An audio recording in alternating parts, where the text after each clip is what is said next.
Good morning, friends around the world. Let's begin our meditation. Back in 2012, Trish and I moved from South Florida to Maryland. And in the move, we had decided that we were going to begin a church. And the church was going to have an outreach to homeless people. We didn't know exactly what we were going to do, but we prayed and moved forward. Someone once said, you can't steer a boat that's anchored.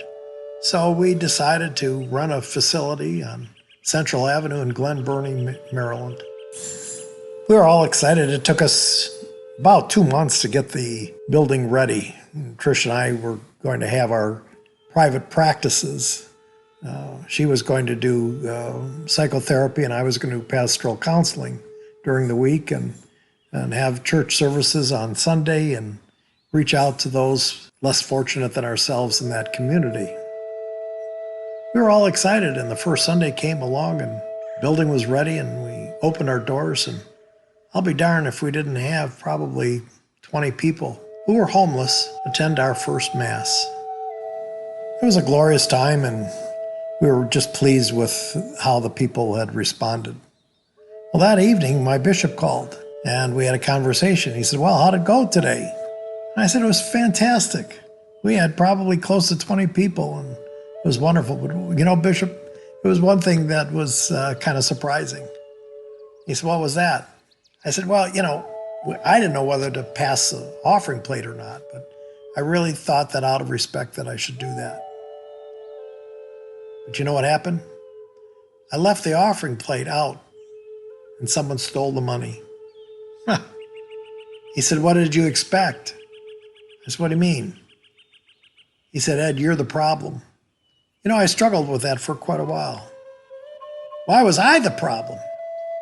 They stole the money out of a church offering plate. And I realized that desperate people do desperate things. So today, let's think about this concept of moral luck.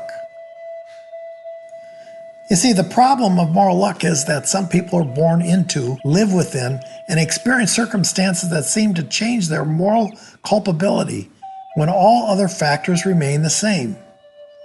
For instance, a case of circumstantial moral luck.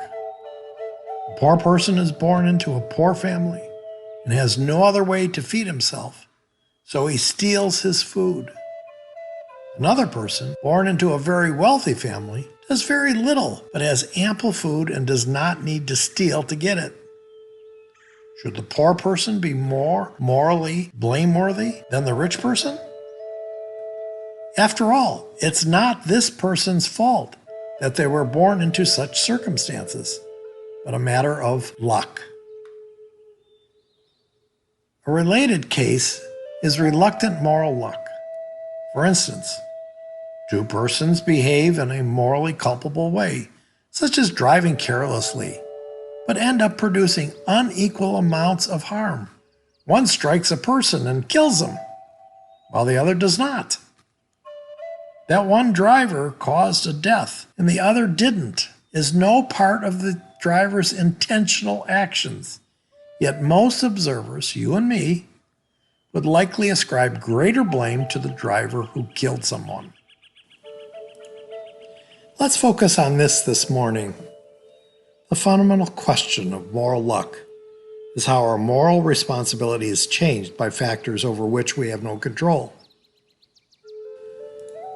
Let's think about, for the rest of the time that we have together this morning, about our relationships with other people. Do we take into account moral luck? Do we consider when their behavior is not quite what we'd like it to be? Something that has to do with moral luck.